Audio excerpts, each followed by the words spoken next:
Nickel. Donc, bienvenue à tous pour ce webinaire qui s'intitule Jeunesse, Actu et Fake News. Donc, aujourd'hui, on va se retrouver pendant 1 heure pour parler e-parentalité, donc jeunesse, parentalité pardon, et numérique. Et on va s'intéresser aujourd'hui justement à l'information et les jeunes, comment les jeunes s'informent aujourd'hui. Est-ce que de par les canaux qu'ils utilisent, ils sont plus exposés aux fake news? Comment on peut réagir en tant que parent? Donc, au cours de l'heure qui va suivre, on va essayer de répondre à ces questions. On va vous proposer des conseils. On va également vous montrer certains outils que vous pouvez utiliser pour accompagner des publics directement sur le terrain. Donc, voilà pour ce premier slide. Martin, tu peux éventuellement passer au second. Donc, on a la chance aujourd'hui d'avoir un intervenant qui nous vient de l'ASBL Média Animation, Martin Culot. Donc, bonjour Martin, et je t'invite à te présenter. Hello, bonjour tout le monde. Merci beaucoup pour cette occasion d'échanger sur ce sujet. Donc, je me présente, je m'appelle Martin Culot. Je suis formateur en éducation média depuis maintenant un peu plus de 10 ans. Et moi, le contexte d'intervention sur lequel je suis le plus souvent, c'est de la formation continuée des enseignants. Donc, très concrètement, je vais dans les écoles lors des fameuses journées pédagogiques pour former les enseignants sur les questions d'éducation média. Quand j'ai commencé il y a 10 ans, j'intervenais sur le journal télévisé. Aujourd'hui, c'est un sujet qui est un petit peu moins demandé, puisqu'on parle beaucoup de fake news, théorie du complot, évidemment, depuis 4-5 ans. Et donc, en gros, ce qu'il faut en retenir, c'est que moi, ma spécificité, c'est les publics adultes. Donc, les professionnels, les enseignants, les animateurs jeunesse, les bibliothécaires, les gens en AMO, à qui on propose toute une série d'éléments en éducation média, donc de la formation et des outils pédagogiques. Voilà globalement ce qu'on fait. Je pense que ton J'en micro... profite peut-être pour me présenter également. Et j'accepte juste une personne qui vient d'arriver dans la salle d'attente. Ah bah voilà, c'est fait. Fantastique. Donc je me présente, je m'appelle Vincent Potier, je travaille pour l'ASBL 8 Tech Care, qui développe la plateforme 1, 2, 3 Digit. Donc pour cette ASBL, j'ai le rôle de responsable pédagogique. Donc en gros, 2 grandes casquettes. On anime des formations à destination des acteurs de terrain qui accompagnent les publics en difficulté sur le numérique. Donc un volet formation et un volet création de contenu, des contenus pédagogiques qu'on met à disposition gratuitement sur la plateforme 1, 2, 3 Digit et qui couvre différents sujets. J'en parlerai à la fin du webinaire, mais donc notamment, nous proposons des contenus sur ce sujet de la e-parentalité. Donc l'agenda du jour, comme on l'a évoqué rapidement en intro, on va creuser ce sujet de l'information des jeunes et également des fake news. Et comme je le disais en introduction, on va essayer aussi d'aborder ce sujet de la prévention, quelles sont les pistes pour les parents, comment accompagner et justement faire en sorte de moins s'exposer à certains dangers qu'il peut y avoir liés à l'information quand elle est mal faite. Et donc aujourd'hui, on va creuser, on va dire, 3 axes. Donc le premier volet, comment s'informent les jeunes. Donc ça sera Martin qui sera à la baguette. Ensuite, on va voir dans cette partie que les jeunes utilisent des canaux d'information qui sont peut-être un peu différents que les canaux traditionnels. Tout à l'heure, Martin disait qu'au début de sa carrière, il parlait beaucoup du JT, que maintenant, il y a d'autres canaux, d'autres médias qui font qu'il a évolué aussi dans la matière qu'il couvre. Et donc, qui dit médias, réseaux sociaux, enfin, autres médias, réseaux sociaux, on parle aussi d'exposition aux fake news. Donc, on va justement se poser la question de savoir si les jeunes sont plus exposés aux fake news de par les canaux d'information qu'ils utilisent. Et dans un troisième temps, donc on verra justement tout ce volet prévention, quels sont les outils qui existent, quels sont les supports pédagogiques ou les supports d'information qu'on peut utiliser pour faire de la prévention. Voilà pour l'agenda de l'heure à suivre. Et donc maintenant, je passe la parole à Martin. Merci beaucoup. Voilà, donc à partir de maintenant, je vais prendre quelques instants pour un petit peu cadrer essentiellement sur la question de comment les jeunes s'informent, qui est souvent une des premières demandes en fait avant de rentrer sur la question des fake news, qui est de dire finalement comment est-ce qu'on peut être raccord avec les usages des jeunes et partir des usages des jeunes. En fait, c'est un grand élément très important sur l'éducation média qui consiste à partir de ce que les jeunes font pour pouvoir quelque part poser les bonnes questions et voir où se situent les bonnes réponses ou les bons éléments. Et du coup, dans un premier temps, ce que je vais surtout faire, c'est venir avec quelques éléments pratico-pratiques sur comment les jeunes s'informent aujourd'hui à partir d'une enquête qui s'appelle Génération 2020, les jeunes et l'info. je vais avoir l'occasion d'un petit peu vous présenter ça. Et l'objectif, ça va être de vous donner quelques éléments pertinents sur, tiens, quelles sont les logiques informationnelles des jeunes. Parce que c'est pas, enfin, on va évidemment voir sur quelle plateforme est-ce qu'ils s'informent, comment est-ce que ça prend forme, mais surtout essayer de voir finalement c'est quoi le rapport des jeunes à l'information et dans ce rapport-là, où se situent les fake news et quels problèmes ça pose. Donc, très concrètement, l'enquête que je vais vous présenter est en fait une enquête que nous avons menée directement dans les classes, dans les écoles, en 2019, donc pré-Covid, juste après le Covid, pardon, sur justement comment est-ce que ça fonctionne. Donc, on avait mis en place un petit déroulé d'animation et ce qu'on a fait, c'est qu'on a été dans les écoles du secondaire faire notre petite animation pour récolter des stats, donc des éléments quantitatifs et des éléments qualitatifs, à savoir des verbatims où les jeunes explicitent clairement c'est quoi pour une fake news, c'est quoi pour eux le problème de l'information. Et c'est ça qu'on va voir ensemble.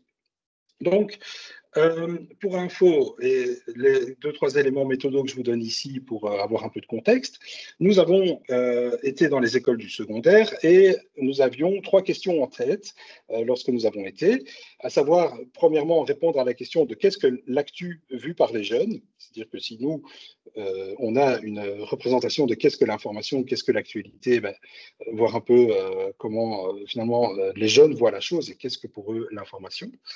Quelle est l'importance sociale de l'information, à savoir pourquoi est-ce qu'on s'informe, pour partager avec des amis, pour partager avec la famille, et quelle portée est-ce que ça a. On verra que ça a de l'importance, notamment sur la question des fake news. Et enfin, la fameuse question de la réception critique, qui est souvent l'élément mobilisé par l'éducation média, qui consiste à dire il faut travailler la pensée critique, qui est devenue un peu une phrase certes tout à fait pertinente, mais aussi un peu magique avec le temps, dans le sens que faut voir aussi ce qu'on entend par pensée critique. Et là, l'air de rien, c'est pas aussi simple que ça. Éventuellement, on pourra s'en toucher un peu.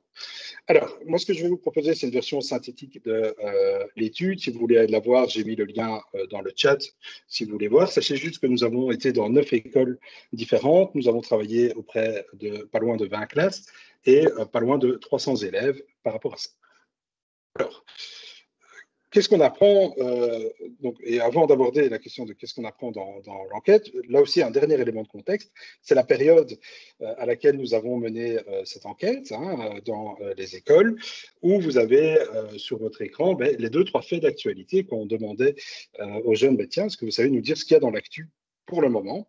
Voilà un peu les sujets qui ressortaient, donc pour vous remettre un peu dans le bain de cette époque. Peut-être que vous vous souvenez en avril 2021 de cet épisode particulier du Bois de la Cambre. Peut-être aussi que vous vous souvenez de la traque qu'il y avait eu sur Jürgen Konix, le paramilitaire qui s'était retranché dans le Limbourg. Sujet qui était énormément revenu auprès des jeunes pour une raison qui nous échappe encore, mais vraiment sujet qui était pas mal revenu. Le vaisseau SpaceX qui décolle demain, le dernier son d'un rappeur, les nouvelles règles du Covid, évidemment. Donc, voilà, ça c'est vraiment des éléments de contexte pour que je ne vous droppe pas des chiffres et des stats qui viennent de nulle part, que vous voyez un peu les sujets qui étaient abordés. Alors, sans, je pense, trop de surprises, lorsque nous avons mené cette enquête en avril 2021, donc les chiffres qui étaient vraiment sortis et les plateformes qui étaient le plus souvent citées pour s'informer, c'était YouTube, Instagram, TikTok. Alors, je vous le dis tout de go, on va bientôt publier les résultats de la même enquête, mais actualisés, donc sur 2024. TikTok arrive à égalité avec YouTube. Donc, s'il y a une évolution à faire, c'est qu'il y a quelques années, Instagram était encore souvent cité. Aujourd'hui, particulièrement TikTok, mais je pense que ça ne vous surprendra pas plus que ça, était pas mal cité. Et donc, aujourd'hui, YouTube et TikTok arrivent à égalité donc, sur la question de quelles sont les plateformes sur lesquelles vous préférez vous informer. Ensuite, sur la partie droite de votre écran, vous avez donc des verbatims, donc des citations directement des jeunes, où vous avez S1, S2, S3, ça c'est l'année du secondaire où ça a été pris. Donc S2, deuxième secondaire, S1, première secondaire. Et donc, je vous invite vraiment à prendre ces éléments comme étant vraiment des citations de jeunes euh, par rapport à ça. Et donc, on va retrouver YouTube et les réseaux sociaux, c'est plus facile d'accès, c'est rapide, on peut s'abonner, avoir des notifications. Moi, j'aime regarder des vidéos parce que c'est court, mais aussi parce que si on n'a pas bien compris un truc, on peut revenir en arrière, alors qu'à la radio, on ne peut pas. Et donc, ça, c'est vraiment un aspect où, là aussi, la vidéo, c'est vraiment le format idéal des jeunes pour s'informer. Et une fois de plus, je ne suis pas sûr qu'il faille vraiment faire une enquête pour arriver à cette conclusion, mais bon, en attendant, c'est vraiment le format vidéo qui est revenu. Et donc, sur les sujets qui étaient arrivés sur la table, on avait demandé aux jeunes, tiens, finalement, c'est quoi les sujets qui vous intéressent? Quelques verbatim aussi. Et les sujets qui m'intéressent, c'est quand il y a des criminels en cavale, des meurtriers qui ont commis des crimes. Alors certes, il y a le cas de Jürgen Konings, mais il y a aussi une fascination qu'on a constatée auprès des jeunes sur tout ce qui est le fait divers, le podcast, la mise en récit, les histoires, vous voyez, les traits d'horreur, les traits de criminels qui participent en fait à quelque chose qui est pas mal consommé, quoi. Moi, c'est le cinéma. S'il y a un nouveau film qui sort, je vais voir ça sur RTL Info. Il y a des acteurs et des actrices, je trouve ça cool. Donc, j'aime bien suivre ce qui se passe, typiquement, aller suivre les stories de Pierre Ninet ou d'autres célébrités, les actus concerts, etc. Et donc, ce qu'on va surtout retrouver dans ce qui intéresse les jeunes, ça va être la question de la culture, quoi. Donc, ça va être au sens très étendu, bien sûr, donc le manga, les séries, les sujets pour lesquels ils ont une passion, comme par exemple le sport, ou certains sports, le basket, etc. Et d'ailleurs, c'est toujours intéressant de voir sur comment, sur des sujets précis, les jeunes peuvent avoir des pratiques informationnelles très précises. C'est-à-dire que vous allez avoir un jeune qui est fan de basket américain, vous allez lui demander qui est-ce qui suit sur Instagram, il va vous répondre des comptes très précis pour pouvoir s'informer là-dessus. On reviendra précisément là-dessus. Donc, vraiment cette idée de finalement pouvoir aller choisir ce qu'on veut et ce qui nous intéresse par rapport à ça. Et cette idée, si vous voulez, elle va vraiment être essentielle pour comprendre, me semble-t-il, la question du monde numérique dans lequel les jeunes évoluent. Et je m'explique, c'est qu'aujourd'hui, les jeunes ont grandi dans des interfaces numériques, TikTok, Instagram, etc., dans lesquelles, en fait, ils ne vont pas avoir du tout un rapport hiérarchisé à l'information, ils vont voir ça comme une espèce de catalogue. Et ici, je vais prendre une phrase que moi je trouve particulièrement parlante dans la façon dont les jeunes accèdent à l'info. C'est la deuxième citation que vous avez sur la slide. Je préfère, donc, quatrième secondaire, je préfère aller sur TikTok. Si je tombe sur une vidéo de 15 secondes, c'est comme une bande-annonce d'un film. Si ça m'intéresse, je peux aller voir une vidéo plus longue. Et donc, il faut vraiment se dire que, en fait, quand les jeunes accèdent à leurs réseaux sociaux, ils voient ça comme une espèce de plateforme Netflix dans laquelle il y a différents micro-sujets et probablement qu'eux accèdent à 40, 50, voire 100 micro-sujets par jour, vous voyez, des micro-bandes annonces. Et en fait, c'est à partir du moment où ils sont intéressés par un sujet qu'ils sont capables d'aller voir un documentaire plus long, enfin un documentaire ou une source ou des éléments, quoi. Mais vous voyez, c'est vraiment la dimension catalogue, quoi, qui est intéressant et qui est citée. Et je vous donnerai après un exemple qui montre aussi bien la chose, dans lequel on peut se dire, mais finalement, est-ce que c'est vraiment générationnel ou est-ce que c'est pas le monde numérique qui vient complètement éclater ça, quoi? Est-ce que c'est pas finalement le fait qu'on navigue sur Instagram, qu'on navigue sur TikTok, qui fait que fondamentalement notre rapport à l'info est changé? On reviendra juste après sur qu'est-ce que ça entraîne comme problème et comme question, notamment sur la question des fake news. Voilà, donc d'autres citations, hein, je ne clique pas, je regarde juste l'image, je lis la légende. Si ça m'intéresse, je clique. Vous voyez un peu cette idée que finalement, aujourd'hui, un jeune, en fait, il a le choix, quoi. Enfin, un jeune ou pas d'ailleurs, hein. Si on pousse un peu l'hypothèse, on peut se demander si c'est vraiment générationnel, quoi. Donc le format médiatique préféré des jeunes, c'est la vidéo, évidemment, qui sort le plus, avec encore quelques précisions juste après.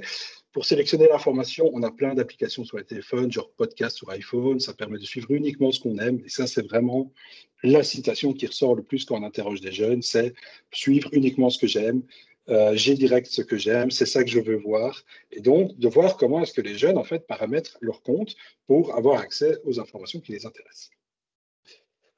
C'est pas avant, donc je termine la citation, ce n'est pas comme avant où on nous donnait dans le journal juste l'information et on devait se contenter de ça. J'y reviendrai. Euh, du coup, vous allez avoir mais je ne vais peut-être pas passer trop de temps là-dessus, mais en tout cas vraiment une très grande appétence pour la vidéo. Je pense que si vous êtes intervenant éducatif, si vous êtes parent, c'est quelque chose qu'on constate extrêmement rapidement. Et donc, ici, voilà, on avait posé la question, bah, tiens, c'est quoi la durée idéale d'une vidéo pour s'informer? Donc, on avait eu 40%, 5 à 10 minutes, 20, 25%, 1 à 3 minutes, 20 à 30 secondes. Donc, à mon sens, c'est un peu difficile de tirer des généralités de ces stats-là, mais en attendant, de dire qu'on va être globalement dans des formats plus. Je préfère les vidéos parce qu'il y a des images et du son, que le podcast, c'est juste le son et la voix. Là, on doit plus se concentrer. Vous voyez le rapport à la concentration qui est souvent un objet problématique ou qui revient, alors que les vidéos, il y a une superposition des deux. Regarder une vidéo, c'est plus facile que de faire l'effort de lire ou d'écouter sans support visuel, etc., etc. Et donc, cette dimension de facilité de consommation par rapport à ça. Alors, euh, quelques aspects aussi, hein, toujours sur le format. Le JT, c'est très plat, c'est très l'info, l'info, l'info. Il n'y a pas de distraction, quelque chose de divertissant. Sur Brut, qui est un média uniquement disponible en ligne, il y a un montage pour que pour qu'on soit attiré. Du coup, c'est plus intéressant. On va directement au sujet avec quelques informations autour. Et donc, là, on voit la dimension, comment c'est monté, comment l'information est présentée. Là où la critique qui est faite aussi sur le format du JT par les jeunes, c'est de dire que, vous voyez, cette séquence de JT qui commence par une voix off en disant dans ce petit village d'habitude très calme, depuis cette semaine, on constate que, trois petits points, ça c'est un mode de narration qui plaît beaucoup moins aux jeunes. Ils veulent des trucs beaucoup plus directs, beaucoup plus carrés. Des éléments parfois plus critiques aussi, hein. Je n'aime pas quand c'est fait exprès pour qu'on clique. Si c'est trop voyant, c'est moins attirant. Et en fait, ils ont, nous en tout cas dans les jeunes qu'on a interrogés, un rapport critique à tout ce qu'on appelle le putaclic, ou en tout cas les éléments commerciaux, ou les stratégies commerciales pour pouvoir faire cliquer. On a été surpris de voir qu'il y avait quand même, ils étaient assez attentifs à ça. Ensuite, vous allez avoir des exemples, quoi. Le youtubeur de la chaîne Le Roi des Rats est plus chouette à regarder que le journal. Il ne rentre pas dans les affaires, il explique comme ça, quoi. Il ne rentre pas dans les détails, il va au concret. Hein, d'autres aspects, si la vidéo que je regarde est trop longue pour dire la même chose et que c'est répétitif, c'est un truc qui va me lasser et je vais quitter la vidéo facilement. Donc là, on voit bien comment est-ce qu'on saute de contenu en contenu.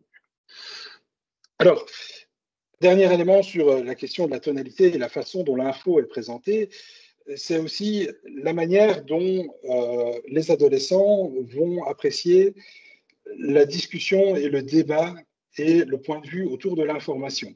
Je m'explique.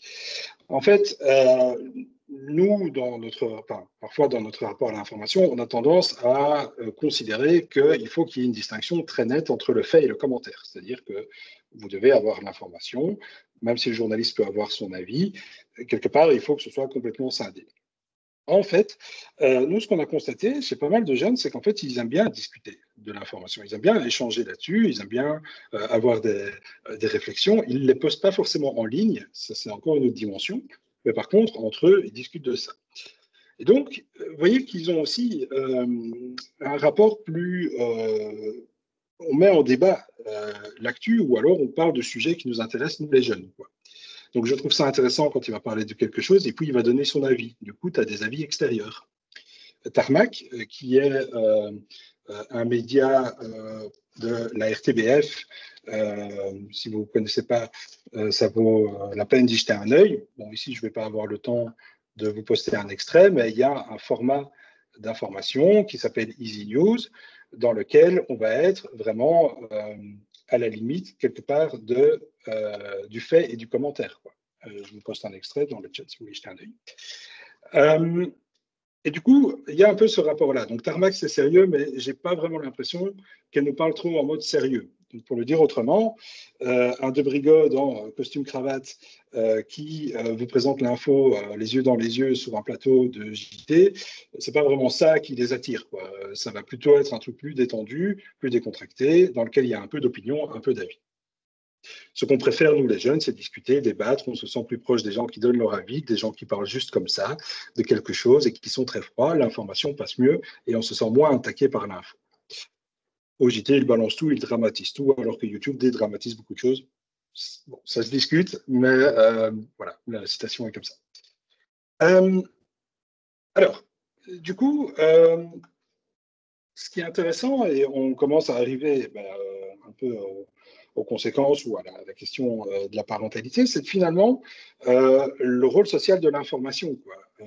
Parce que c'est justement ça qui parfois interpelle sur la question de la parentalité, c'est-à-dire que tout ce que je vous ai présenté, les logiques de compte Instagram, TikTok, les vidéos, les formats courts, les YouTubeurs, les influenceurs, etc., parfois participent à ce qu'on a l'impression d'avoir une sorte de rupture par rapport entre la culture médiatique numérique des jeunes et celle de leurs parents ou celle de leurs enseignants.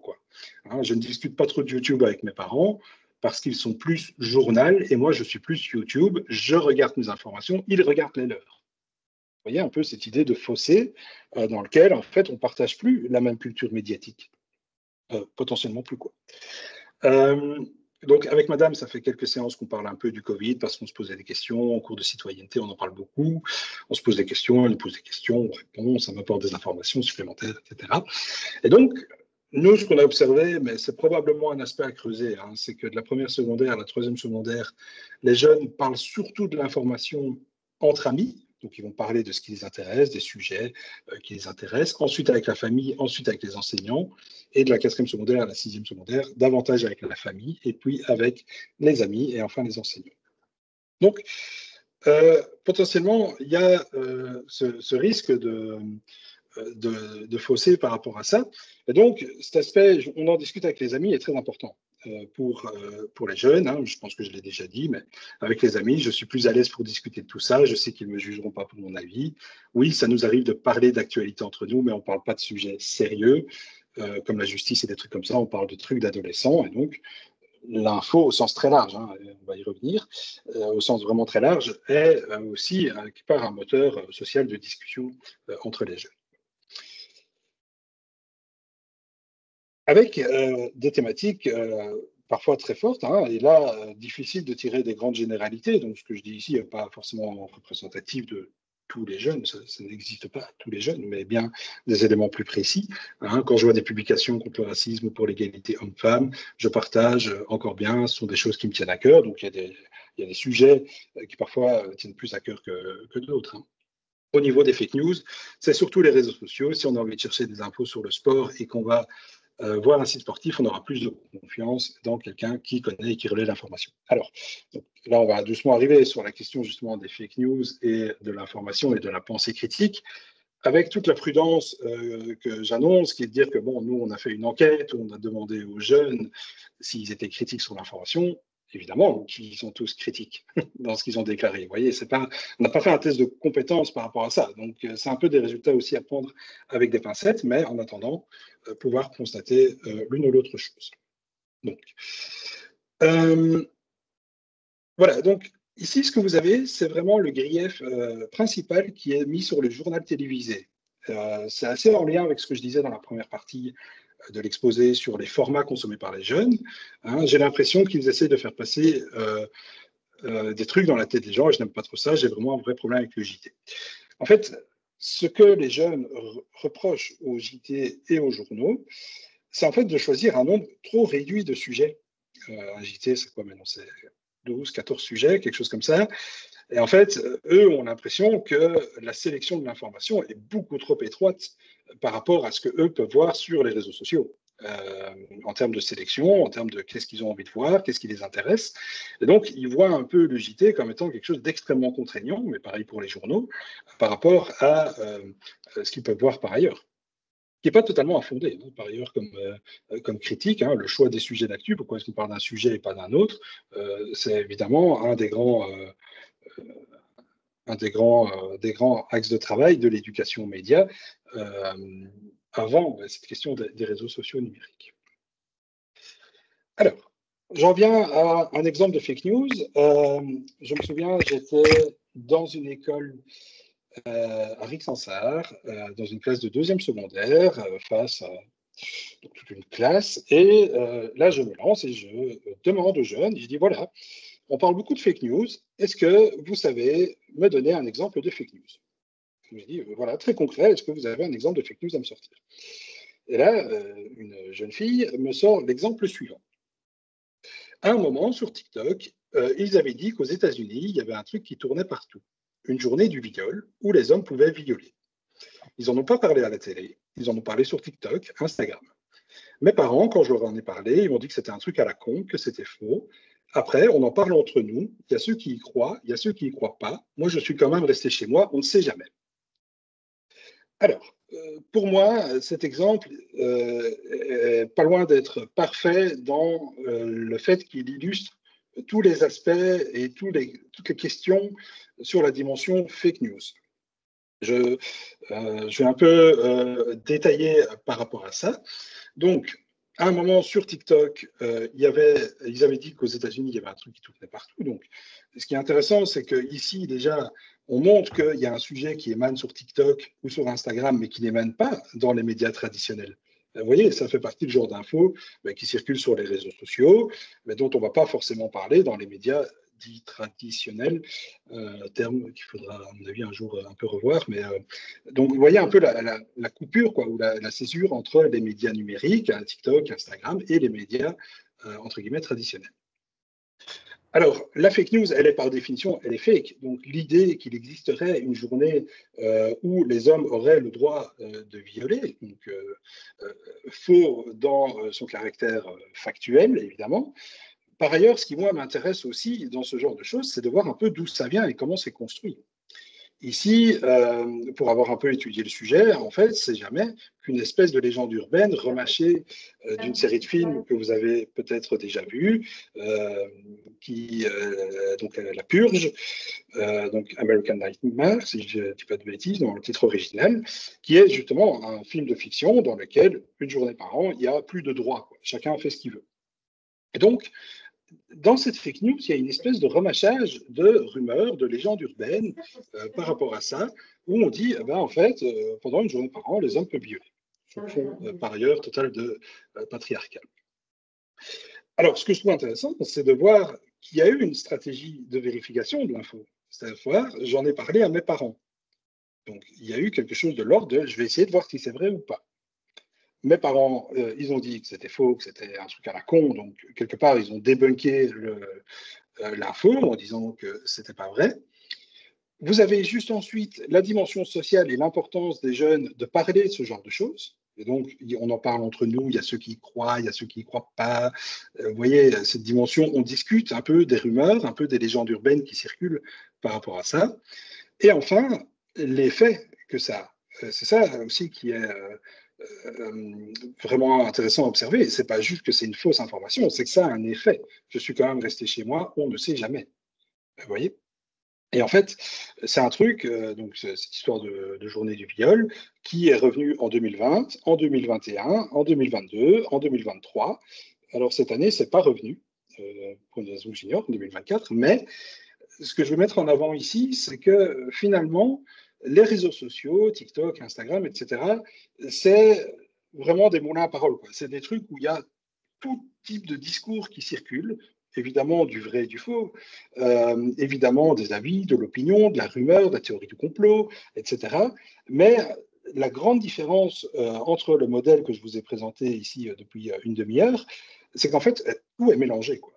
Vraiment, il n'y a pas de classement, il n'y a pas de hiérarchie par rapport à nous, les repères qu'on peut avoir si on va au journal le soir, si on sait que regarder un journal télévisé, c'est pas la même chose que de regarder une émission de divertissement, c'est pas la même chose que de regarder un talk show ou un jeu télévisé, etc. Sur les réseaux sociaux, il n'y a pas vraiment de classement par rapport à ça. Quelqu'un ou un influenceur qui fait un TikTok face caméra, dans quoi est-ce qu'on est? Est-ce qu'on est dans de l'info? Est-ce qu'on est dans de la rumeur? Est-ce qu'on est dans du jeu? Est-ce qu'on est dans du commercial? Est-ce qu'on est dans du divertissement, etc. Vous voyez, c'est complètement mélangé, quoi. À cela s'ajoute, et j'en parlerai juste après, d'autres stratégies aussi de désinformation et de manipulation commerciale.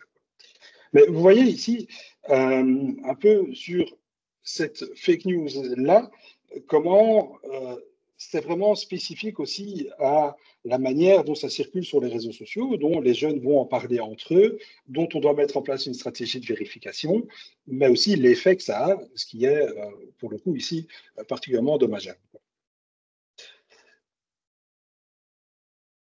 Autre élément, donc là, ça va être aussi sur les formats, j'en ai déjà touché un mot, sur le fait que, ben voilà, Combini, Tarmac, il y a parfois dans le rapport critique auprès de certains jeunes, des jeunes qui disent, ben voilà, si c'est professionnel, si c'est écrit par des journalistes, ça peut avoir du sens. L'hypothèse qu'il faudrait, à mon avis, développer ici, c'est s'il y a eu un cours d'éducation aux médias dans la classe ou auprès des jeunes qui tiennent ce type de discours, parce que c'est déjà une façon assez pertinente de répondre à ça. Si vous voulez creuser le sujet, et je vous donne le lien aussi maintenant, on a mené début de l'année une série d'entretiens semi-directifs avec des jeunes et on leur a demandé de montrer sur leur téléphone comment ils s'informent. Et donc l'image que vous avez là, c'est Sophia qui explique sur son téléphone comment est-ce qu'elle navigue sur Instagram, comment est-ce qu'elle choisit ses posts. Et elle s'est arrêtée sur Combini. Elle nous dit, ben voilà, Combini, j'aime bien parce que c'est professionnel, le montage est chouette, etc., etc. Mais surtout, il y a un gage de qualité journalistique. Alors, pour moi, qu'un jeune vous sorte ça, qui est un gage de qualité parce qu'il y a un journaliste qui a travaillé dessus, je pense qu'il y a forcément eu une réflexion quelque part formelle là-dessus, parce que c'est déjà poussé, mais c'est tout à fait pertinent, hein, bien sûr. Alors, comment est-ce que les jeunes vérifient l'information, hein, ça, c'était intéressant. Alors, une fois de plus, c'est sur du déclaratif. Hein, donc, je ne prends pas ça spécialement pour argent comptant, mais la tendance est intéressante. Donc, ici, ce qu'on a demandé aux jeunes, c'est, tiens, comment est-ce que vous faites pour vérifier une information? 47% consultent d'autres médias, 23% lisent les commentaires, 16% en parlent à leur entourage, 9% regardent qui l'a partagé et 5% ouvrent l'information et observent des éléments comme le titre, la photo, la légende, etc. Alors, un ou deux exemples un tout petit peu plus concrets, même si je n'aurai pas forcément le temps de vous les diffuser, c'est un peu le genre de matériaux qu'on travaille en formation. Nous, on a travaillé sur un cas, par exemple, sur une influenceuse sur TikTok qui revenait sur la mort de Naël. Je ne sais pas si vous vous souvenez, donc Naël, c'est ce jeune en banlieue parisienne qui a été tué quasiment à bout portant par des gendarmes il y a un an et quelques mois. Enfin bref, et a circulé une théorie du complot par rapport à ça, où la théorie était de dire que, en fait, si vous regardiez bien un clip de rap du chanteur Nino, ce clip est sorti quelques mois avant la mort de Naël, il y a plein de similitudes entre le clip de rap et l'événement qui s'est produit par rapport à l'assassinat de Naël, quoi. Et donc, il y a une espèce de théorie du complot qui s'est montée là-dessus. Et nous, ce qui nous intéresse, du coup, c'est de questionner un peu ça, de dire, tiens, finalement, pourquoi est-ce qu'on serait amené à croire ça, ce qui amène la question des théories du complot, qui est un sujet en soi pas très évident, mais en attendant, qui est de dire, finalement, en fait, sur TikTok et Instagram, ce que vous avez beaucoup, c'est des gens qui parlent face caméra et qui disent des trucs, quoi. C'est pas forcément une vidéo montée comme les théories du complot, comme on peut avoir il y a quelques années. Ça prend aujourd'hui un petit peu d'autres formes face à laquelle il faut savoir en dire quelque chose. Du coup, un peu ce qu'il faut en retenir, et après on passera plutôt aux pistes, c'est de dire que les jeunes et les adolescents ont un mode de consommation qui est fondamentalement mélangé dans les registres de médias, quoi. Que ce soit l'information, le divertissement, les sketchs, les traits d'horreur sur les forums, et que donc il y a quelque part très peu de clés ou très peu de différences qui sont données pour différencier ces éléments-là. Et que les médias, donc j'entends par là TikTok, Instagram, ne font que réactualiser des modes de narration, quoi. L'information sur Facebook, c'est pas exactement la même que l'information sur TikTok, quoi. Ça prend une autre forme, et donc la difficulté pour nous, éducateurs médias, mais aussi en tant que parents ou éducateurs, c'est d'arriver à suivre le rythme, quoi, la manière dont tous ces éléments changent. Aujourd'hui, on serait par exemple intéressé de dire, ben, tiens, qu'est-ce qui se passe sur Telegram, sur certains groupes, et donc comment finalement, tous les 4-5 ans, peut-être l'information change de forme pour correspondre aux médias sociaux. Du coup, dans cette différence entre tous ces discours qui surgissent sur les réseaux sociaux, nous, un des premiers réflexes de l'éducation média, c'est de dire mais comment est-ce qu'on peut faire la différence entre une théorie du complot, une fake news qui a pour but un élément commercial, donc faire cliquer et donc générer du trafic, parce qu'il y a toute une dimension commerciale aussi sur la fake news qui est intéressante à débusquer. La dimension idéologique, à savoir est-ce qu'une fake news essaye de me faire passer une idée en tête, de me faire passer un narratif, essayer d'infléchir ma vision du monde.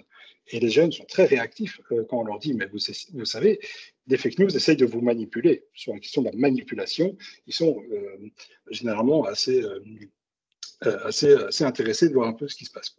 La question de la rumeur, à savoir le bruit qui circule, hein, et on n'a pas attendu les réseaux sociaux pour ça, mais tout ce qui est rumeur, légendes urbaines, etc. Et donc, il y a un peu une culture numérique jeune qui parfois n'est pas facile à appréhender parce que ça va super vite, parce que tout est mélangé et qu'il faut arriver un peu à suivre les codes des choses dans lesquelles vient se mélanger toute la question dite des fake news. Et donc, en termes de réponse éducative, la première réponse qui est parfois on est tenté de donner, c'est de travailler sur les questions de vérification de l'information. Donc de dire, on va vérifier l'information, on va aller voir des sites de fact-checking, je vous en donnerai quelques-uns juste après, par rapport à ça, qui eux sont des journalistes qui scrutent les réseaux sociaux et s'amusent à longueur de journée à dire ça c'est vrai, ça c'est faux, ça c'est trompeur, ça c'est une vraie image ou pas. Mais aussi se dire, est-ce qu'il y a des fake news qui ont une visée politique ou commerciale, quoi. La journée du viol que je vous ai présentée, c'est quoi son but, quoi? Est-ce que c'est pas juste augmenter la peur auprès de la population, et particulièrement chez les femmes, pour maintenir un discours patriarcal, quoi. Ou est-ce qu'on est dans autre chose? Et enfin, voir un peu quels sont les types d'informations que les jeunes ont tendance à croire, vers quel type d'informations est-ce qu'ils ont tendance à se diriger. Donc ça aussi, ça peut être évidemment intéressant. Par rapport à l'une ou l'autre ressource, nous, on a publié un petit peu dans la veine de ce que je vous ai présenté ici sur le site Parents Connectés, qui est un site de soutien à la parentalité numérique, une série de fiches, un peu de réflexion et un peu de discussion sur les médias, sur l'information, sur tiens, comment est-ce qu'on s'informe et qu'est-ce qu'on peut en dire. Donc, si vous voulez aller jeter un œil, vous trouverez ça là. Et du coup, très concrètement, face à l'information et aux réseaux sociaux, pour moi, il y a un peu trois postures. La première posture, ce serait celle de dire, OK, mon rôle en tant que parent ou en tant qu'éducateur, c'est de démêler le vrai du faux. C'est d'accompagner mon jeune, mon enfant, à donner des outils pour essayer de savoir qu'est-ce qui est vrai ou pas. Et donc, alors là, ça mériterait évidemment un autre webinaire, mais pour le faire simple, l'orienter vers des sites qui s'occupent à débusquer les fausses nouvelles et se dire qu'aujourd'hui, ce qu'il faut, c'est pouvoir être capable de démêler le vrai du faux, sachant que c'est aussi une approche qui a ses limites, quoi. On pourrait éventuellement en discuter par après. Une deuxième porte par rapport à l'information, c'est écouter l'émotion, quoi. C'est notamment un axe de travail que je discutais il y a quelques mois avec un enseignant qui me disait, moi, quand je travaille les fake news avec les jeunes, j'essaye de voir quelles sont les fake news ou les nouvelles qui ont touché mes jeunes, à savoir qui ont eu un impact émotionnel et qui ont quelque part un engagement, si vous voulez, par rapport à ça, et donc un peu de désamorcer la dimension émotionnelle avant d'arriver avec ma casquette de c'est vrai, c'est pas vrai, et c'est vrai parce que la RTBF l'a dit, quoi, ou un autre média. Hein. Et du coup, qui est de se dire que finalement, les fake news ou les théories du complot ou autres ou cherchent à avoir un aspect émotionnel par rapport à ça. Et enfin, troisième élément, voir un peu dans la quantité d'informations qui est consommée, qui arrive chez les jeunes, est-ce qu'il y a des informations qui ont très clairement des visées de buzz, des visées commerciales, donc générer du clic, faire de la promotion, et donc de se dire que aussi les rumeurs ou les fausses infos qui circulent ont aussi une dimension commerciale. Et donc, ça, c'est en gros questionner le nombre de clics et donc se dire est-ce qu'il n'y a pas des influenceurs qui, par exemple, sont spécialisés dans le fait de reprendre n'importe quelle rumeur, n'importe quel ragot, pour pouvoir les relier, pour pouvoir faire du drama, vous voyez, et donc de générer. Et donc là, on fait preuve d'esprit critique, puisqu'on se dit, mais finalement, comment est-ce que les fake news sont liées à un modèle purement commercial? Et je pense que c'est une approche sur laquelle les jeunes peuvent avoir une réflexion, quoi. Et enfin, la manipulation, cette fois plutôt idéologique, qui pose un peu la même question, qui est de se dire, est-ce qu'il n'y a pas des youtubeurs ou des gens sur Insta qui font aussi du drama, mais peut-être moins à une visée économique, donc générer du clic, qu'à une visée idéologique, quoi. Hein, typiquement, sur des questions identitaires, sur d'autres types de questions, sur comment on va retrouver aussi des informations ou des influenceurs qui vont manipuler les choses pour avoir cette dimension et cette question identitaire. Voilà, donc pour moi, c'est est-ce que finalement mon rôle, c'est d'orienter le jeune sur qu'est-ce qui est vrai, qu'est-ce qui n'est pas vrai, ou est-ce que c'est l'accompagner et comprendre les formats, voir un peu qu'est-ce qu'il touche, qu'est-ce qu'il impacte, si je prends un petit coup d'avance par rapport au contenu, les biais cognitifs, hein, qui est une approche qui s'est pas mal développée aussi ces dernières années. Et donc, en tant que parent, de se dire, OK, mais qu'est-ce qui te touche dans l'actualité, sachant que c'est un procès qu'on peut faire aussi aux médias traditionnels, hein.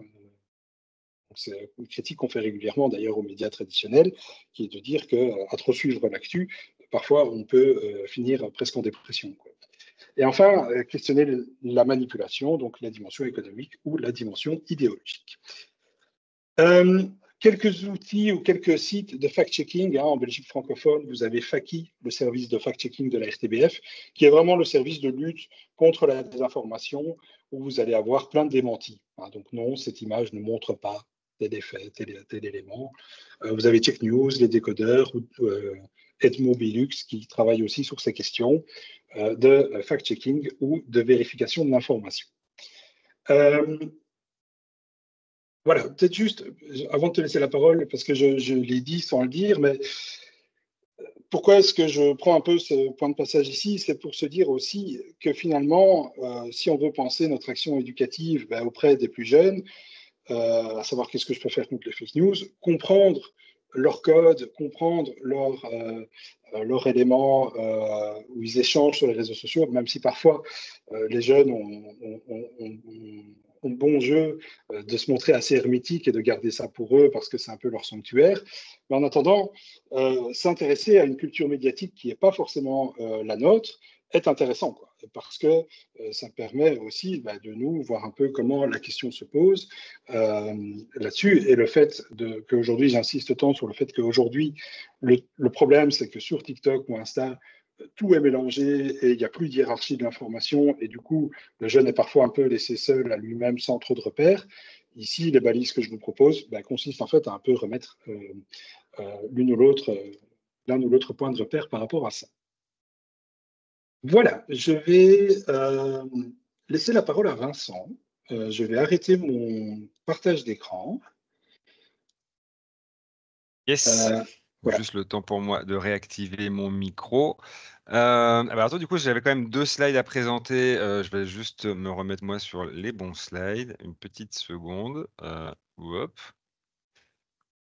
Mais en tous les cas, super exposé. Merci pour le partage. J'ai bien noté la question de fond qui m'intéressait au fait au tout début quand tu demandais est-ce que finalement c'est pas le format numérique aussi à proprement parler qui change les pratiques aussi bien des jeunes que des plus vieux. Donc ça, je trouve une question de fond quand même assez intéressante. Et dans les postures que tu évoquais à la fin, je trouvais ça aussi super intéressant, le volet émotion, écouter l'émotion, amorcer le dialogue avant d'arriver avec une espèce de posture oui, de sachant et en disant bah non, en fait, ce que tu regardes, c'est nul, la vérité, en fait, c'est ça.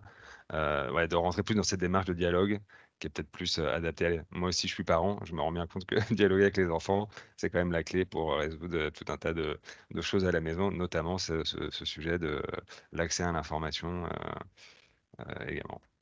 Alors, je navigue dans les slides en même temps que je vous parle et j'arrive sur enfin mon slide. Voilà.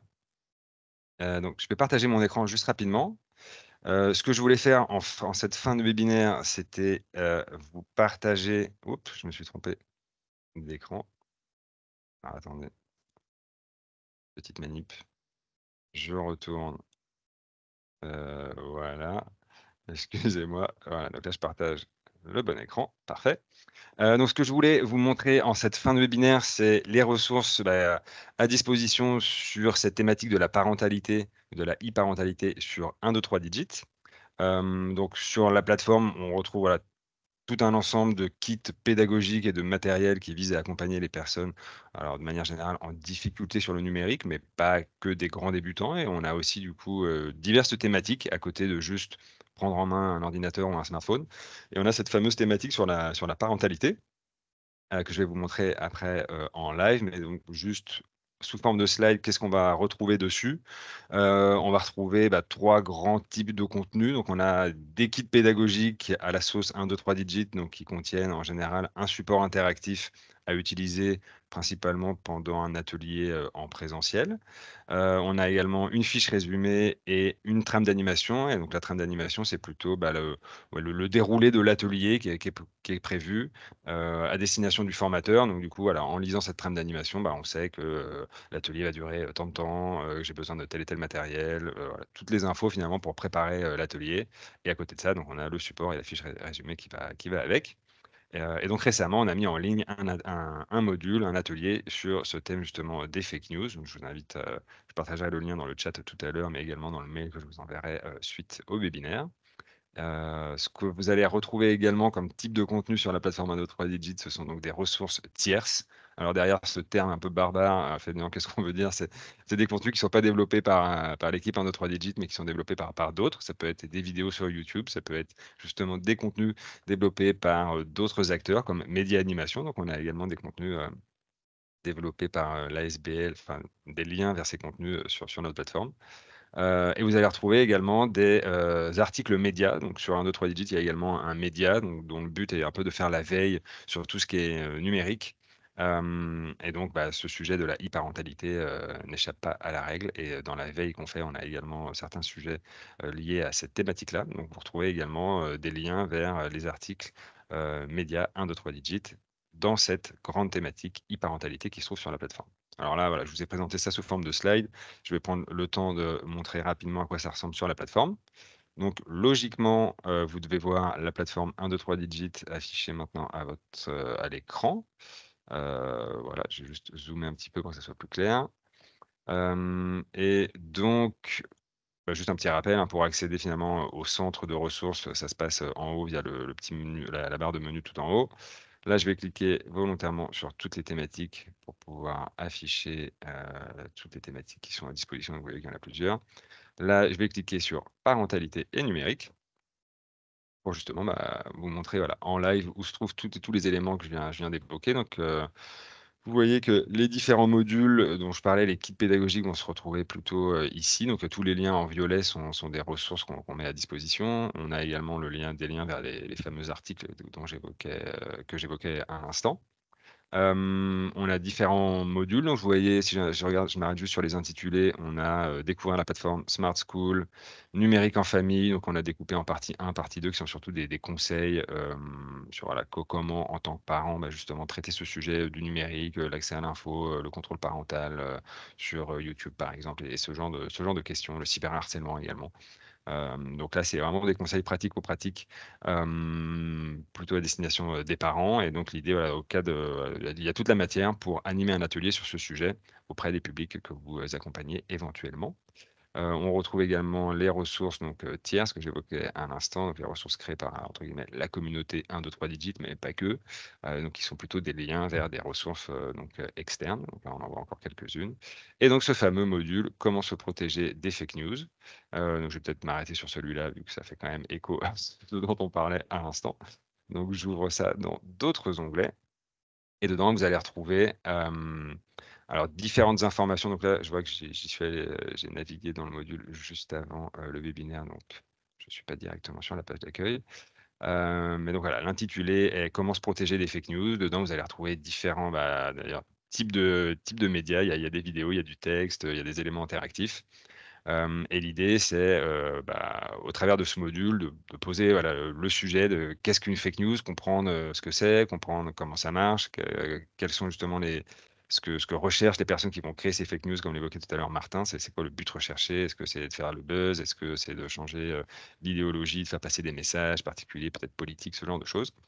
Alors, je vais pas tout parcourir là en live parce que c'est peut-être un peu long. L'idée, moi, c'est surtout de vous montrer que ça existe. Je vais peut-être m'arrêter juste sur l'avant-dernier chapitre, pardon, astuces et conseils pour les éviter, où là, vous allez retrouver justement des liens vers les éléments que présentait à l'instant, pardon, Martin, donc un lien vers Fakey. Comment aussi utiliser Google Images pour aller checker justement si une image est plutôt vraie ou peut-être qu'elle a été trafiquée pour faire passer un message. Donc on a également des petites activités autour de ça, notamment voilà, comment analyser, essayer de retrouver tous les éléments qui sont un peu trafiqués dans un faux post Twitter, et en utilisant la Google Images et les recherches avancées sur Internet. Donc voilà, ça c'est un exemple d'activité qu'on peut faire au travers de ce module. Une autre ressource qu'on a à disposition, alors je fais juste un petit step back sur la plateforme 1, 2, 3 digits. On a également une ressource qu'on a appelée auto-apprentissage. Donc on a de plus en plus de formateurs qui utilisent la plateforme, qui vous demandent aussi des contenus pour soit les donner entre 2 ateliers, soit pour avoir un petit peu plus de matière en fin d'atelier s'il y a des personnes qui ont peut-être fini plus vite ou que voilà, il y a des gens peut-être qu'on a entre guillemets besoin d'occuper sur le dernier quart d'heure. Donc on propose également aussi des contenus qui sont peut-être plus faciles à consulter seuls, qui sont avec plus de vidéos. Donc on revient aussi sur ce sujet sur les pratiques numériques. Et donc c'est à peu près le même contenu, mais présenté de manière plus light. Et dedans, donc on va retrouver pareil, hein, des définitions sur les fake news au travers de vidéos. Donc il y a aussi un petit volet quand même éducation aux médias. Donc qu'est-ce qu'une fake news? On a aussi des vidéos sur, mais finalement, quand on parle de news, c'est quoi une vraie information alors? S'il existe des fake news, comment on peut justement identifier une vraie information? Donc là, ça va plutôt parler de sources, etc., etc. Donc voilà, au travers de vidéos, finalement, on peut décrypter ce sujet des fake news et aussi de qu'est-ce que c'est finalement une vraie information, comment ça marche, et pareil, des exemples de fake news pour finalement un peu bien comprendre, poser l'un à côté de l'autre finalement un exemple de fake news et puis peut-être ce qui pourrait être la version finalement originale de l'information ou d'un média qui est utilisé avec donc là c'est un petit élément interactif où quand on clique on a des informations sur qu'est-ce qui est potentiellement louche dans ce message. Donc sachant que là les montages images sont réalisés par nous-mêmes, donc c'est des exemples de fake news qu'on a trouvés sur internet, mais on a un petit peu mis ça en boîte pour pouvoir les poser l'un à côté de l'autre et proposer aussi une interprétation de ces messages-là, qu'est-ce qui est peut-être recherché derrière par la personne qui pourrait poster ce type de message. Et il me semble qu'on en a un deuxième voilà, sur Trump, qui est aussi assez connu. Donc là, pareil, voilà, l'idée plutôt de manipulation idéologique et politique pour faire passer certains messages, surtout en période d'élection comme on l'est actuellement en Belgique. Voilà pour ces exemples. Donc, je reprécise que tous les liens vers ces contenus, donc aussi bien sur 1, 2, 3 digits que le support de formation, les liens qui ont pu être évoqués aujourd'hui, comme Fakey et d'autres, le nom m'échappe, seront repartagés par mail. Et là, peut-être qu'on peut utiliser les dernières minutes de notre webinaire pour vous laisser la parole. Si vous avez des questions, alors j'en ai pas vu trop passer dans le chat, à part au tout début, sur justement est-ce que la présentation sera partagée. Donc ça, je répète que vous inquiétez pas, on vous envoie un mail avec le kit complet. Mais si vous avez des questions peut-être plus par rapport au sujet du jour et par rapport à ce qu'a pu exposer aujourd'hui Martin, je vous invite à activer votre micro, poser la question en live ou alors dans le chat. Oui, Anne Berger. Oui, merci beaucoup. C'était très intéressant. En tant que parent, ça donne des pistes. Ma question est la suivante. Elle est pas technique, plus générale. Comme on s'est déjà tendu avec les ados sur les questions des écrans, comment faire en tant que parent pour les interpeller là-dessus sans que ça tourne à nouveau en dispute ou en leçon de morale?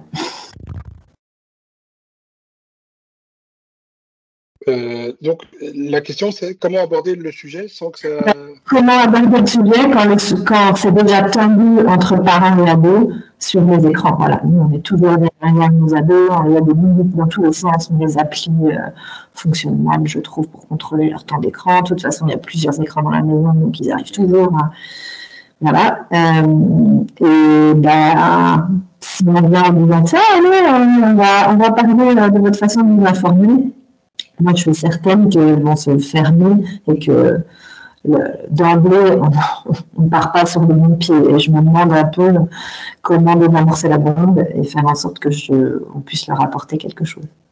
Oui, tout à fait. Donc, pour moi, il y a un peu deux aspects, quoi. Il y a d'une part comment est-ce qu'on latéralise effectivement la chose pour pas que ça tourne au flicage, à savoir donne-moi ton smartphone et montre-moi sur quoi tu t'informes. Ça, c'est quand même vachement frontal par rapport à ça. Mais plutôt, effectivement, est-ce que tu es curieux du monde qui t'intéresse? Est-ce qu'il y a des sujets qui t'intéressent plus que d'autres? Généralement, c'est effectivement les centres d'intérêt, les passions qui vont être mises en avant. Par rapport à un autre aspect aussi, que moi je trouve assez intéressant et qu'on n'aborde pas forcément souvent, c'est comment on retrouve des formats d'information de médias traditionnels qui s'adressent aux jeunes. Parce que c'est effectivement, on peut très rapidement faire le procès, dire que les jeunes ne s'informent pas ou s'informent pas comme nous on imaginerait qu'ils devraient s'informer, mais à la fois il faut aussi voir qu'est-ce qui existe en termes d'information pour eux. C'est pour ça que dans le chat, moi ce que j'ai posté, c'est le compte TikTok de la RTBF, parce que ce n'était pas forcément connu, mais en fait, la RTBF a un compte TikTok sur lequel ils font de l'information. Et donc là, ça s'adresse aux jeunes. Alors, c'est une fois de plus prendre cette posture de dire, voilà un bon média pour t'y informer. Mais en attendant, c'est une façon de dire, voilà un média qui pense dans les codes d'Instagram, dans les codes de TikTok, et de pouvoir essayer de créer du lien. Parce que c'est vraiment ça la question, c'est comment est-ce qu'on maintient le dialogue par rapport à ça. Comme vous dites, sur la question des écrans, il y a déjà toute une crispation sur le temps d'écran qui est un grand classique au sein des foyers. Ici, on est sur une question encore plus précise, celle de l'information. Pour moi, une des manières de faire, c'est de montrer qu'il y a des médias qui s'adressent à eux. Après, est-ce qu'ils en sont preneurs ou pas? Vous voyez, est-ce que c'est même notre rôle d'aller abonner notre enfant sur des pages d'information? Je ne sais pas, mais par contre, notifier qu'elles existent et les mettre en avant, c'est déjà une première manière de faire, quoi, me semble-t-il. Merci beaucoup. Ouais. Axel? Il y avait une autre question, ouais.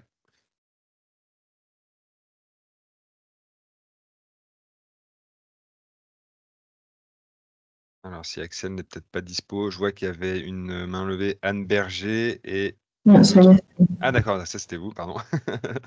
Et ouais, effectivement, Axel.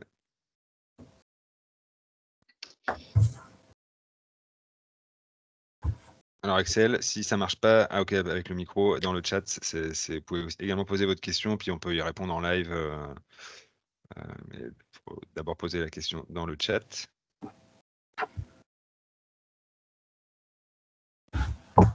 Donc, je vois Axel nous informe que son micro ne marche pas, mais donc voilà, vous pouvez taper la question directement dans le chat.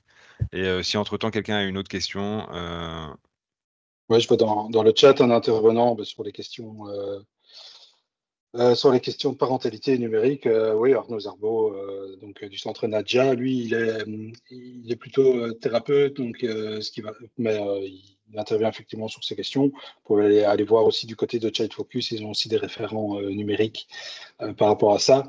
Le tout est de voir un peu l'angle que vous souhaitez aborder. Est-ce que c'est vraiment la gestion des écrans à la maison, gestion des conflits ou d'autres aspects, quoi. Alors, pouvez-vous nous suggérer des informations concernant Telegram et les contenus violents que les jeunes consomment, s'il vous plaît? Alors, ça, c'est effectivement une tendance sur laquelle on est pas mal interpellé depuis 5-6 mois, je dirais. C'est effectivement cette question de la violence et des images ultra trash qui circulent sur des groupes Telegram, donc qui est une application non référencée, donc une espèce de WhatsApp, mais en plus caché, quoi. Donc, effectivement, ça, c'est un sujet sur lequel on doit encore un peu s'approprier, voir un peu ce qu'on peut en faire, puisque nous-mêmes, on est un peu en questionnement par rapport à ça, notamment avec d'autres secteurs, notamment les VRAS, qui eux aussi nous ont déjà interpellés en disant mais qu'est-ce qu'on peut répondre à ça? Donc là-dessus, je ne vous cache pas qu'on n'a pas encore directement d'informations ou de pistes par rapport à ça. Donc là, il faut encore voir si nous on identifie d'autres intervenants qui ont des discours plus construits par rapport à ça, quoi. Donc un peu désolé, mais c'est vrai qu'à ce stade, je ne vous cache pas que. Peut-être qu'on peut mentionner que vous avez une newsletter et que j'imagine si vous avez des informations à ce sujet, ça passera par votre newsletter. Donc, éventuellement, ouais, c'est aussi une idée pour rester informé sur le sujet. Aussi, dans les intervenants proposés, ACMJ, donc Action Média Jeunes. Donc pareil, eux, c'est une organisation de jeunesse avec laquelle on travaille régulièrement. Pareil, donc ils peuvent aussi intervenir sur les questions d'éducation média. Ils peuvent même faire directement des animations avec les jeunes, ce que nous, on ne fait pas à Média Animation. Okay. Est-ce que vous conseillez que nous, parents, que nous informions aussi de temps en temps sur les réseaux type TikTok et Insta? Perso, je ne suis pas sur ces réseaux. J'aurais tendance à dire que oui, de temps en temps, se faire un petit peu violence pour aller voir 2-3 trucs, ne fût-ce que pour comprendre le format, en fait. Ça peut paraître un peu surprenant, mais parfois, simplement voir à quoi ça ressemble, les stories, les reels, les shorts, voir un peu la forme que ça prend, c'est aussi une manière de ne pas se retrouver trop déconnecté par rapport aux pratiques médiatiques de ses élèves, quoi. Ouais, puis ça rentre, je trouve, dans la fameuse posture que tu évoquais tout à l'heure, d'écouter l'émotion, être dans le dialogue. Je trouve que c'est un peu la base, en fait, quoi. Ouais. Maintenant, comme je vous dis, hein, c'est pour ça que je recommande toujours de commencer par des médias d'information qui sont un peu pensés dans ces formats-là, comme mise à jour de la RTB. Je ne suis pas payé par la RTB, mais pour voir, bon, pour déjà un peu appréhender le format et après voir éventuellement d'autres éléments. J'ai 35 ans, j'ai connu l'avènement des pure players comme Brut et compagnie vers 2010. Et déjà à ce moment-là, on nous mettait en garde sur le travail journalistique et la manière de captiver l'audimat via des images accrocheuses. Pourquoi c'est plus difficile chez les ados d'avoir ce regard critique et de recouper les sources? Nous faisons un stage avec les fake news, sur les fake news avec Action Média Jeunes, super. Oui, alors, bon, c'est un aspect sur lequel je n'ai pas trop développé ici, mais en réalité, ce que vous mettez en avant sur les images accrocheuses, sur les sujets qui génèrent du clic, sur l'économie, notamment des pure players, Brut et Combini, qui sont des médias intéressants, mais qui sont aussi critiqués et critiquables dans la façon dont ils abordent certains sujets. En réalité, nous, notre perspective de l'éducation média et de l'esprit critique sur les médias, elle l'est sur tous les médias, et même avant les fake news. Le truc, c'est que nous, on a un Média Animation un peu connu depuis 4-5 ans. Je vais y aller un peu fort, mais l'obsession sur la question des fake news, de la désinformation, des théories du complot. Mais en fait, avant ça, on tenait déjà un discours critique vis-à-vis des images accrocheuses. Vous voyez, la lecture de l'image, la lecture du son, etc. C'est un discours critique qu'on tenait déjà avant sur les médias traditionnels, quoi. Quand je vous disais que je travaillais au début sur le JT, moi, la demande qui m'était faite par les enseignants, c'était de dire, montrez-nous comment le JT manipule l'information. Si je pousse le raisonnement jusqu'au bout, aujourd'hui, la demande des enseignants, ce serait presque de nous dire, apprenez-nous à redonner confiance au journal télévisé. Bon. Donc, effectivement, il y a toujours de quoi se méfier, et donc on pourrait tenter de dire que l'éducation média, c'est apprendre à être critique partout, tout le temps, mais quelque part, ouais, c'est un petit peu ça, quoi.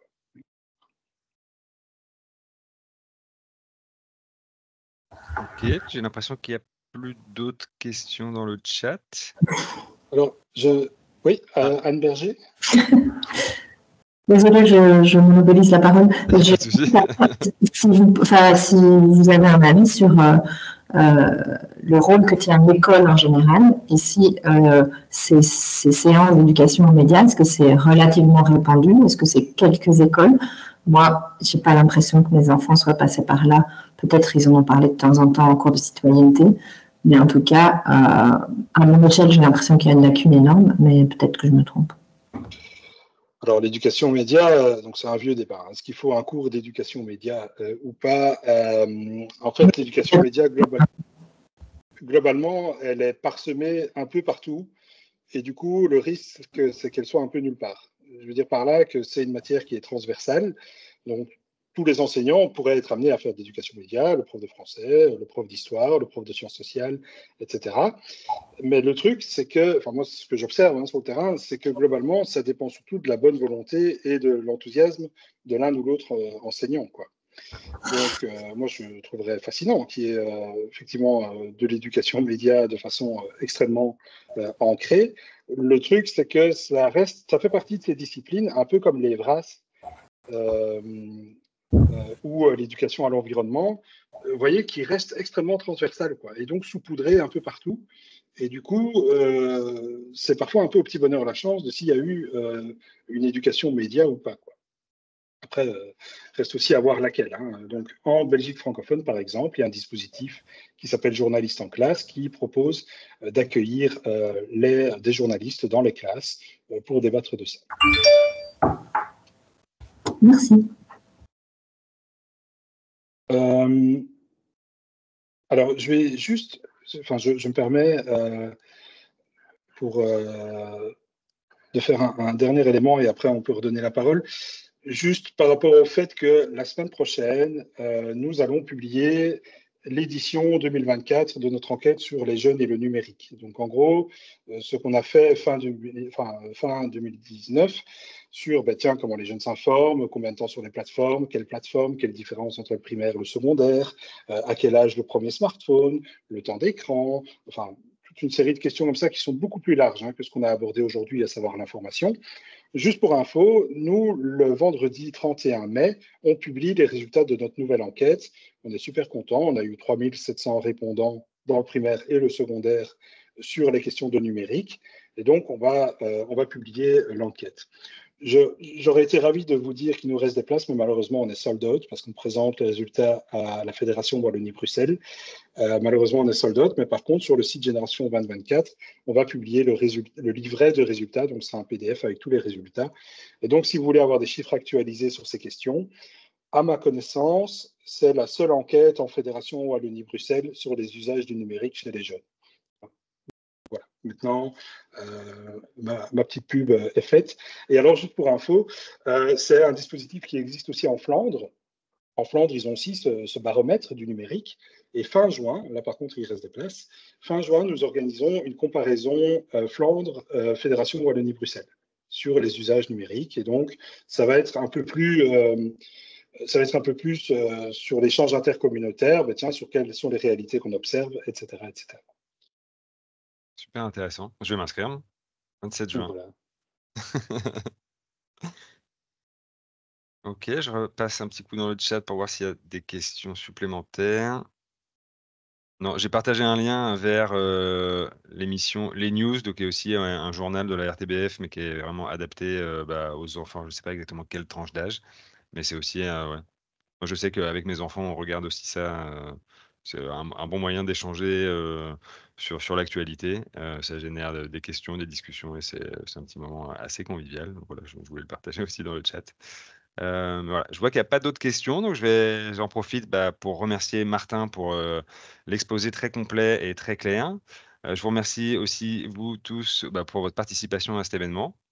Et comme je l'ai évoqué plusieurs fois pendant notre webinaire, donc vous allez recevoir un mail de ma part dans le courant de la semaine avec toutes les infos qu'on a pu échanger aujourd'hui, le support, des liens, enfin voilà, le kit complet.